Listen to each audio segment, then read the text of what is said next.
Hello everyone, welcome और welcome back to InPrep. So मैं हूँ Anchal and as usual I am back again with another instalment of the podcast Vitals बातें nursing की।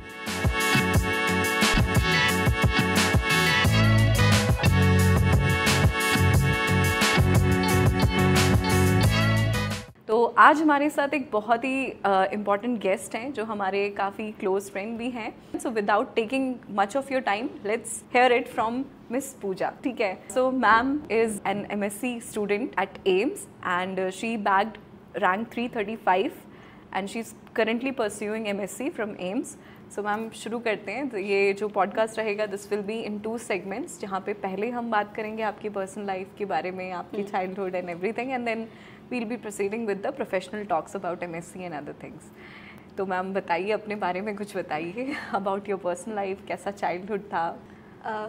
Hello everyone. Childhood के बारे में बात करें तो मैं बिलोंग करती हूँ हरियाणा से, तो हमारे उधर लड़कियों को इतना पढ़ाते नहीं हैं, थोड़ा कम रहता है उधर। तो 10th तक तो मैंने ऐसा ही नॉर्मल स्कूल से 10th तक किया, हिंदी मीडियम में ही था। फिर उसके बाद मम्मी ने मुझे बोला कि आपको ना हम मेडिकल या नॉन मेडिकल उनमें से आप एक चूज़ करो, लाइक ऐसा। तो फिर स्कूल चेंज करा दिया, इंग्लिश मीडियम और ऐसा कर दिया। तो फिर उसके बाद मैंने एक्चुअली मेरा मैथ्स थोड़ा ज़्यादा अच्छा रहता था बायो से।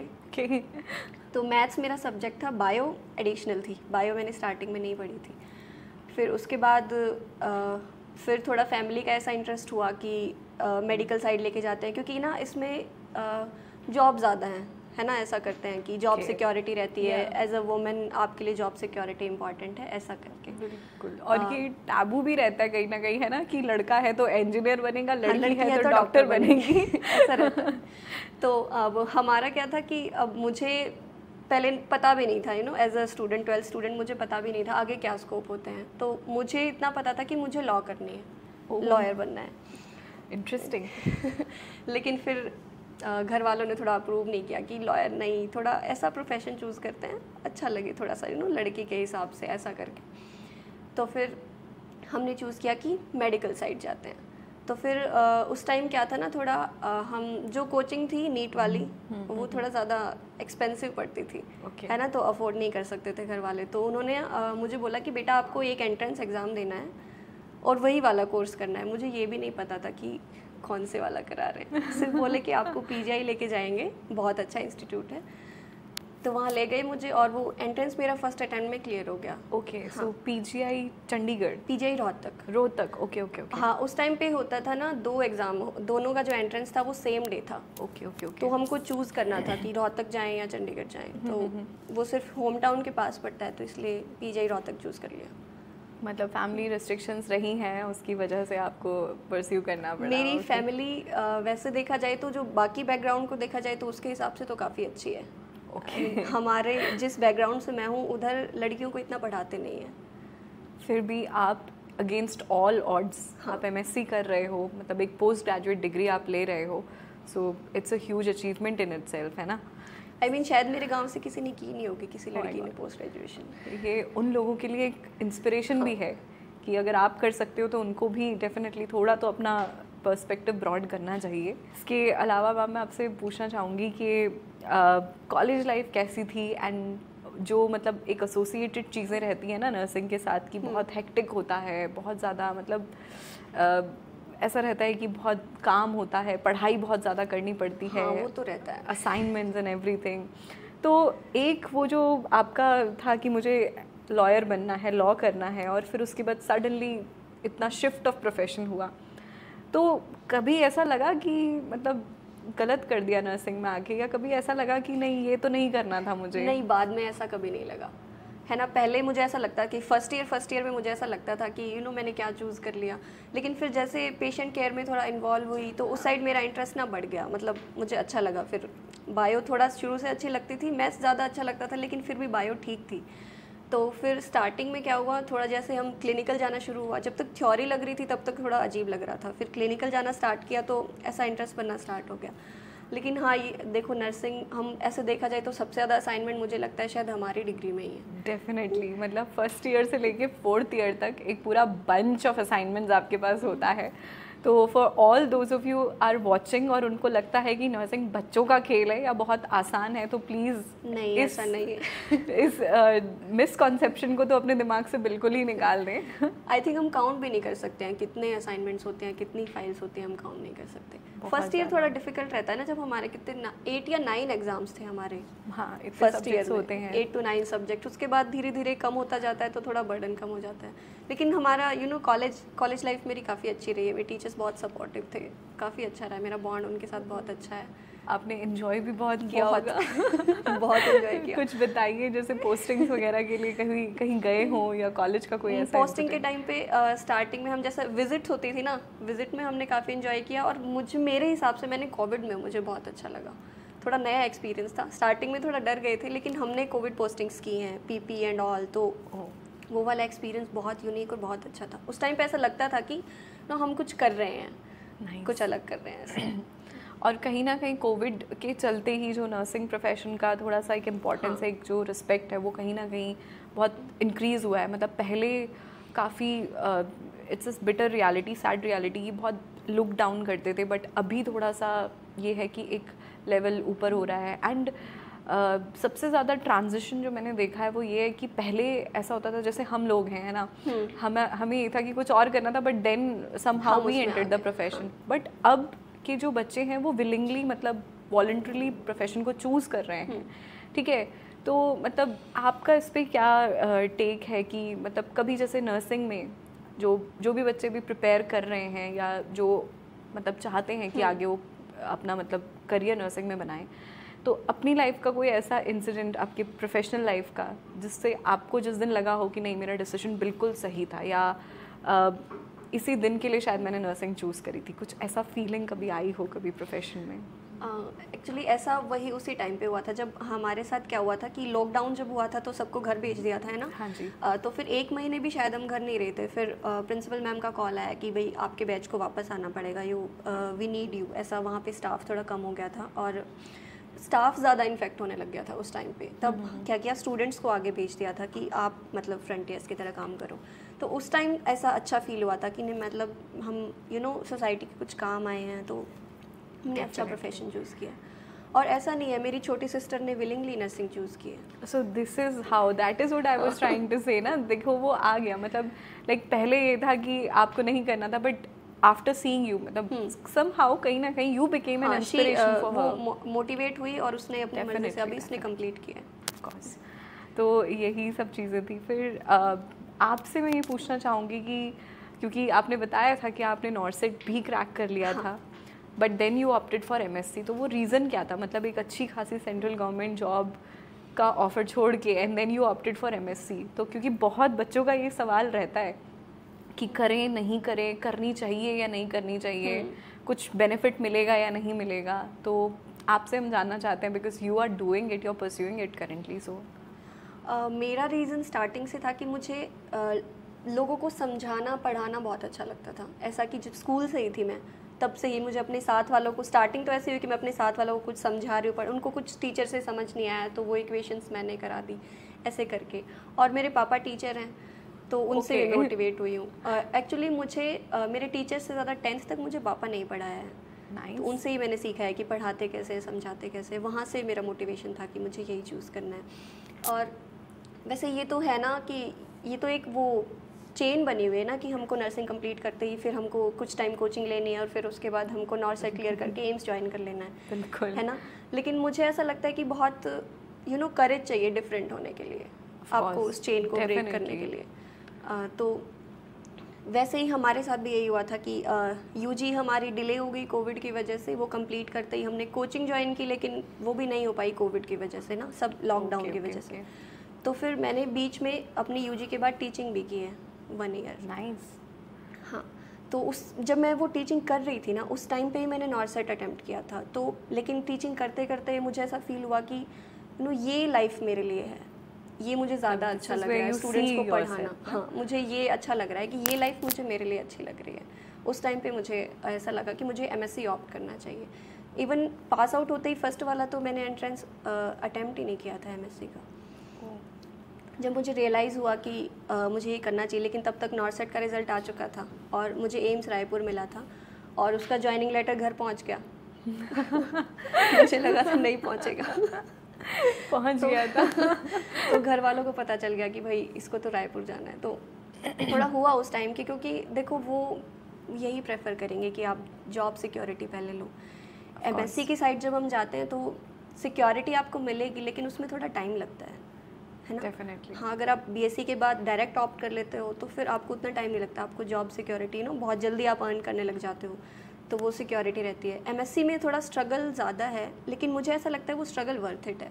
मतलब बेसिकली आप ये कन्वे करना चाह रहे हैं कि अगर किसी बच्चे को ऐसा लगता है अभी नर्सिंग करते समय कि he has that communication skills और उनके पास मतलब वो कैपेबिलिटी है कि वो दूसरों को अपनी बात समझा सकते हैं, और सबसे बड़ी बात कमांड है, चाहे वो आपकी कम्युनिकेशन में हो, चाहे लैंग्वेज में हो या एक सब्जेक्ट पे, तो ही शायद उनको एमएससी ऑप्ट करना चाहिए, है ना। अदरवाइज इट्स लाइक कि मतलब हाँ, जैसा आपने कहा कि बिल्कुल it takes courage to choose a different path. Of course आप हमेशा ट्रेंड को फॉलो ही करते हैं सब लोग, but to be different and उसमें भी टू आइडेंटिफाई, क्योंकि बहुत लोगों का मन होता है। I have seen many people जो मतलब टीचिंग बहुत अच्छा करते हैं but still they never try for going for MSc. वो मतलब सोचते हैं कि ठीक है हम क्लिनिकल्स ही कर लेते हैं, बिकॉज जॉब सिक्योरिटी मैटर करती है और फैमिली का अप्रूवल भी मैटर करता है। मुझे ऐसा लगता है कि मोस्ट ऑफ स्टूडेंट्स इसीलिए एमएससी नहीं कर पाते उनकी फैमिली अप्रूव नहीं करती है। बिल्कुल, स्पेशली गर्ल्स का ये रहता है। इनफैक्ट एम्स भी अगर आपको कहीं घर से काफ़ी दूर अलॉट हो रहा है तो छोड़ने को बोल देते हैं कि नहीं जाओ, because I am an example of that. So मेरा एसजीपीजे लखनऊ क्लियर था और एम्स रायपुर, तो मैंने दोनों ही ड्रॉप कर दी थी, कोई ज्वाइन नहीं किया। सो यहाँ पे मतलब ऑफ कोर्स देन ये भी एक बहुत बड़ा क्वेश्चन आता है कि हाउ डू यू मैनेज मतलब अलॉन्ग विद अदर थिंग्स। तो आप मास्टर्स डिग्री परस्यू कर रहे हो, क्योंकि आपने पहले भी बताया कि फैमिली का थोड़ा सा वो रहता है सपोर्ट। अगर देखो आपके पास अगर सपोर्ट है तो आप कर सकते हो, लेकिन थोड़ा सा डिफ़िकल्ट रहता है, मुझे ऐसा लगता है। मतलब लेकिन मेरे लिए नहीं है, मेरी फैमिली सपोर्टिव है तो मुझे इतना प्रॉब्लम नहीं आती। लेकिन अगर देखा जाए करिकुलम एमएससी का तो थोड़ा सा हेक्टिक है। ऑफ कोर्स वो होता है, बिकॉज आपको अपनी थीसिस बनानी होती है। हाँ, फिर उसके बाद आपको क्लासेस भी लेनी है, आपको अपनी रिक्वायरमेंट्स पूरी करनी है, तो माइक्रो टीचिंग। सो मतलब MSc is not for the weak ones, है ना। MSc is only for those जो 2 साल उस ग्रिलिंग के लिए रेडी हैं कि आप पूरा अपने आप को वहाँ डेडिकेट कर सकते हो तो ही आप जाओ। Definitely, and that too subject भी कुछ मतलब सब्जेक्ट भी वेरी करता है। लाइक मेडिकल सर्जिकल थोड़ा सा मुझे ऐसा लगता है टफ पड़ता है, और मतलब क्लिनिकल्स को लेके भी और वैसे भी, जैसे तो बाकी थोड़ा सा इजी पड़ जाता है। लाइक साइकेट्री साइड और उधर जाओगे तो वो थोड़ा सा इजी पड़ जाता है। तो मतलब बच्चों को सब्जेक्ट पहले तो एमएससी करना है या नहीं करना है इसके बारे में श्योर रहे, एंड देन जो स्पेशलिटी आपको चूज़ करनी है उसको लेकर के भी स्पेसिफिक रहे, क्योंकि बहुत बच्चों को ऐसा होता है कि अरे एम्स मिल रहा है, एम्स की डिग्री मिल जाएगी तो कोई भी स्पेशलिटी ले लो, है ना। बट ऐसा नहीं होता है। वो 2 साल फिर आपके लिए जो आप वो डिग्री का लेबल लेना चाहते हो ना, वो कहीं ना कहीं आपके लिए बहुत डिफिकल्ट जो आपकी स्पेशलिटी रहेगी 2 साल आपको सिर्फ उसी के इर्द गिर्द रहना है, उसके अलावा आप कहीं नहीं जाओगे, तो वो सोच समझ के चूज़ करना चाहिए। डेफिनेटली। ठीक है मैम, सो ये तो रही आपके बारे में बातें। आपकी प्रिपरेशन जर्नी के बारे में हम जानना चाहते हैं कि जब आप एमएससी नर्सिंग के लिए प्रिपेयर कर रहे थे तो मतलब हाउ वाज लाइफ, या क्या आप स्टूडेंट से कहना चाहते हैं, क्योंकि आजकल ये जो कोचिंग्स के नाम पे बहुत ज़्यादा बच्चों को वो दे दिया गया है, एक है ना कि 4th ईयर करो, उसके बाद कोचिंग करो और फिर जॉब ले लो। तो what do you think and how do you think कि एक ऑनलाइन प्लेटफॉर्म होना इम्पॉर्टेंट है, and how can they start preparation, चाहे वो एमएससी करना चाहते हैं, चाहे वो अपना मतलब गवर्नमेंट जॉब की प्रिपरेशन करना चाहते हैं, तो कॉलेज के साथ ही प्रिपरेशन हो सकती है या कैसा वो है? मुझे ऐसा लगता है कि अगर आपने कॉलेज लाइफ में मतलब आपके कंसेप्ट उस टाइम पे क्लियर हैं, आपने अच्छे से क्लिनिकल पोस्टिंग की है और उस टाइम पे अगर आपने जो चीज़ें सीख ली ना, तो आपको बाद में कोचिंग की कोई नीड नहीं होती। अगर आप विद इन दैट 4 ईयर अगर वो सारी चीज़ें क्लियर कर लेते हो तो बाद में आपको ज़रूरत नहीं है। लेकिन स्टूडेंट्स क्या सोचते हैं कि 3rd ईयर कंप्लीट हो जाएगा, 4th ईयर स्टार्ट होएगा, तब सोचेंगे उस बारे में। उससे पहले तक अगर हम मतलब जो एग्ज़ाम्स के लिए प्रिपेयर करते हैं, अपने एग्ज़ाम्स के लिए, फाइनल्स के लिए, अगर हम साथ साथ में थोड़ा थोड़ा पढ़ते रहें, है ना, अपने बेसिक कंसेप्ट वहीं से बिल्ड करते रहें, तो मेरे हिसाब से बाद में बहुत ईजी हो जाता है कोई भी क्रैक करना एग्ज़ाम। लाइक नॉर्सेट से थोड़ा एमएससी का एग्ज़ाम डिफरेंट पड़ता है, उसमें रिसर्च और मैनेजमेंट ये वाला पार्ट ज़्यादा रहता है, नॉर्सेट में ये वाला पार्ट कम रहता है, यही वाला डिफरेंस है। बाकी नहीं तो वही लेवल दोनों का सेम है, वही नेगेटिव मार्किंग भी सेम रहती है। बिल्कुल बिल्कुल। सो this is what ma'am has to say about preparation. So of course that, like we always tell you, कि प्रिपरेशन करने के लिए 4th ईयर ख़त्म होने का इंतज़ार मत करो. Either if you are in your 1st, 2nd, 3rd और 4th ईयर, कहीं पर भी आप हो, अपनी प्रिपरेशन तब से शुरू कर लो, क्योंकि ज़्यादा डिफरेंस नहीं है पैटर्न, ज़्यादा डिफरेंस नहीं, बस क्वेश्चन पूछने का तरीका अलग होता है. बट अगर आपके कॉन्सेप्ट्स क्लियर हैं तो आप डेफिनेटली उस चीज़ को क्रैक कर सकते हो. So ma'am, my another question is कि how is MSc nursing different from NORCET? मतलब क्या सैलरी में कुछ डिफरेंसेस आते हैं कि अगर एक BSc नर्सिंग वाला कैंडिडेट ज्वाइन करता है आफ्टर क्रैकिंग नॉर्सेट और एक MSc वाला जो कैंडिडेट है वो क्रैक करता है, तो क्या डिफरेंसेस होते हैं सैलरीज में या कुछ ऐसा? बेसिक मतलब पहले सैलरी में इतना डिफरेंस नहीं था, इसीलिए लोग MSc को इतना प्रेफर नहीं करते थे. मतलब ये स्टेटमेंट भी देते हैं ना कि क्या हो जाएगा MSc करके, डिफरेंस क्या आ जाएगा. लेकिन अभी ऐसा स्टार्ट हो रहा है कि इंक्रीमेंट्स भी ऐड होंगे. जिन्होंने MSc नर्सिंग की हुई 2 इंक्रीमेंट्स उनके ऐड होंगे. और ये रहता है कि जैसे अगर आइडेंटिफाई कर सकता है आपका इंस्टीट्यूट आपके टैलेंट को या आपके कैलिबर को आइडेंटिफाई कर सकता है, तो आप कंटिन्यू नर्सिंग एजुकेशन CNE में भी आप उसके साथ जुड़ सकते हो. आप जो वर्कशॉप्स ऑर्गेनाइज होते हैं वो करा सकते हो. और इवन जो ट्रेनिंग होती है न्यू जॉइनीज़ की, वो भी CNE ही कराता है. तो उसमें सिर्फ उन्हीं लोगों को इन्वॉल्व करते हैं जो पोस्ट ग्रेजुएशन कर चुके हैं. ऑफ कोर्स, क्योंकि वो डिफरेंस आता है फिर वहाँ पे. जिन्होंने सिर्फ UG की है फिर वो सिर्फ क्लिनिकल साइड रहेंगे. क्वालिटी ऑफ ट्रेनिंग में कहीं ना कहीं डिफरेंस तो आता ही है, क्योंकि जो बंदा ऑलरेडी 2 साल ट्रेन होकर आया है जस्ट फॉर टीचिंग, उसके पढ़ाने के लेवल में और एक नॉर्मल पर्सन के नहीं किया है, तो there is a huge difference, है ना. So this is what I wanted to know. My last question from you will be कि MSc में करियर प्रॉस्पेक्ट्स आगे क्या हो सकते हैं? What could be prospects of career? Okay, MSc करने के बाद आपके पास फिर भी लाइक BSc के बाद जैसे 2 चॉइसेस रहती हैं. आइदर आप टीचिंग चूज़ कर एडमिनिस्ट्रेटिव साइड जा रहे हैं या फिर आप क्लिनिकल साइड. ऐसा ही आपके पास MSc के बाद भी रहेगा 2 चॉइसेस. आइदर आप फिर से क्लिनिकल साइड जा सकते हैं नॉर्थ साइड क्लियर करके. उसमें भी अगर आप 3 साल किसी ऐसे इंस्टीट्यूट को ज्वाइन करते हो जो टीचिंग हॉस्पिटल है, लाइक एम्स है या PGI चंडीगढ़ है, तो वो वाला 3 इयर्स एक्सपीरियंस आपका काउंट होगा और वो आपको एलिजिबल करेगा फॉर एनी क्लिनिकल इंस्ट्रक्टर और ट्यूटर की पोस्ट के लिए, है ना. और दूसरा आप ये भी कर सकते हो कि आप डायरेक्ट किसी यूनिवर्सिटी, कोई अच्छी यूनिवर्सिटी आप चूज़ करो और वो इंस्टीट्यूट आप ज्वाइन करो फॉर ओनली टीचिंग. आप दोनों साइड ऑप्ट कर सकते हैं. तो मैम इसके लिए प्रिपरेशन भी तो लगती होगी ना, क्योंकि MSc के बाद भी अगर आपको गवर्नमेंट इंस्टीट्यूट ज्वाइन करना है तो उसके भी एंट्रेंस एग्जाम्स होते हैं. उसके लिए भी एंट्रेंस होती है और उसके लिए पोस्ट बहुत कम होती हैं. 1 to 2 3 सिर्फ इतनी ही पोस्ट होती हैं. तो वहाँ पर जाकर कंपटीशन बहुत हाई हो जाएगा. तो मुझे ऐसा लगता है कि किसी को बहुत डेडिकेशन है ना, जिसको उसी तरफ जाना है, वो ही उस चीज़ को उस बात को फॉलो करें. ओके, सो मैम प्रिपरेशन मतलब बहुत इम्पॉर्टेंट है, आपने जैसा अभी ऑलरेडी कहा. सो यहाँ पे मैं आपसे पूछना चाहती हूँ कि आपका उन लोगों को क्या मैसेज रहेगा जो अभी प्रिपरेशन कर रहे हैं, जिन्होंने मास्टर्स भी कर ली है, ठीक है, पर से, या अभी BSc कर रहे हैं और मास्टर्स करने का सोच रहे हैं, क्योंकि एंट्रेंस होता है हर एग्ज़ाम का. So how should they prepare? मतलब वहाँ पर मैं आपसे जानना चाहती हूँ कि क्योंकि बहुत से लोग ऐसे भी हैं जो जॉब भी कर रहे हैं साथ में. So how can they prepare for that, like already?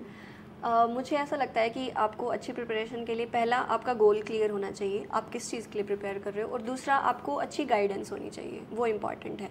अगर ऐसा है जो स्टूडेंट्स लाइक जो 1st, 2nd, 3rd ईयर में हैं, वो अच्छा ऑनलाइन प्लेटफॉर्म ऑप्ट कर सकते हैं अपनी प्रिपरेशन के लिए, ताकि उनके लिए इजी रहे. बाद में उनको एकदम से बर्डन ना पड़े कि उनको 4 to 5 मंथ्स में पूरा सिलेबस एक बार से कवर करना पड़े, वो कर सकते हैं. और जो MSc के बाद प्रिपेयर कर रहे हैं उसमें आपके सारे बेसिक कंसेप्ट्स क्लियर होने चाहिए, including research.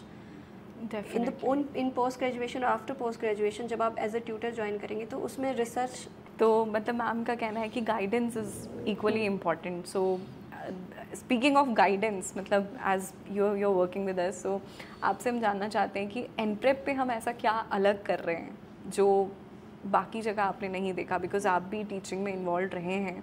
So what difference are we bringing to that thing? Like जो मैंने पहले भी बताया था आपको, जब एक चेन बनी हुई है ना, ऐसा कि आप 4 ईयर कंप्लीट करो, उसके बाद आप कोचिंग करो और उसके बाद ही आप जॉब लगो. ये वाली जो चेन है, अगर आप उसको आप एक नए थॉट के साथ आए हैं, उस चेन को ब्रेक कर रहे हैं, तो मुझे वो चीज़ काफ़ी अच्छी लगी कि हम 1st ईयर से ही 1st, 2nd, 3rd year, 4th year से ही हम उस चीज़ को लाइक पहले से ही हम 4th ईयर से ही प्रिपेयर करें. पहले 4 साल हम उस चीज़ को, अपने कंसेप्ट को वहीं पे क्लियर कर लें. अपने उसी सिलेबस के साथ जो हम एग्ज़ाम्स के लिए कर रहे हैं उसके साथ ही हम नॉर्सेट के सिलेबस को भी साथ में पढ़ सकते हैं। इट इज़ नॉट नेसेसरी कि आप पहले अपनी डिग्री कंप्लीट करो और उसके बाद ही आप नॉर्सेट या फिर एमएससी के लिए प्रिपेयर करोगे, आप उसके साथ साथ भी कर सकते हो। तो ये वाला मुझे अच्छा लगा, और बेसिकली ऑनलाइन है ना, तो यू नो कि सबके लिए ईजी है, कन्वीनियंट है, एक्सेस ईजी है, तो वो जो कहीं पे भी है आप उसको कोर्स लेके और पढ़ सकते हो। तो ये वाली चीज़ मुझे हम आप तक, मतलब अगर आप हम तक नहीं पहुंच पा रहे हैं तो हम फिर भी आप तक पहुंच जा रहे हैं ना। सो दिस इज व्हाट कुछ स्टूडेंट्स ऐसे होते हैं ना जो मतलब शाय होते हैं, क्लास में नहीं पूछ पा रहे होंगे कुछ, या ऑफलाइन क्लासेस में नहीं पूछ, तो वो ऑनलाइन इधर से पढ़ के वो अपनी चीज़ों को क्लियर कर सकते हैं जो उनको उनके कॉलेज करिकुलम में क्लियर नहीं हो रही। बिल्कुल, and of course with the mentorship programme that we are providing at InPrep, उसके साथ तो और भी चीज़ें ईजी और सेग्रीगेटेड हो गई हैं कि बच्चे डायरेक्टली अपने मेंटोर्स से, अपने एजुकेटर्स से दे कैन कॉन्टैक्ट 1-to-1, है ना, क्योंकि कॉन्टैक्ट नंबर्स, ईमेल आईडीज़, ये सब चीज़ें शेयर्ड हैं, and we have a good team who is always there to cater the queries of the students. So yeah that's it. So Pooja ma'am के साथ बात करने में तो हमेशा ही मज़ा आता है और उनके साथ काम करने में तो और भी मज़ा आता है। So this was Pooja ma'am for all of us. So I see you again with another instalment of this session, vitals, बातें नर्सिंग की। Till then, all the very best to all of you. I'll meet you again. Bye bye.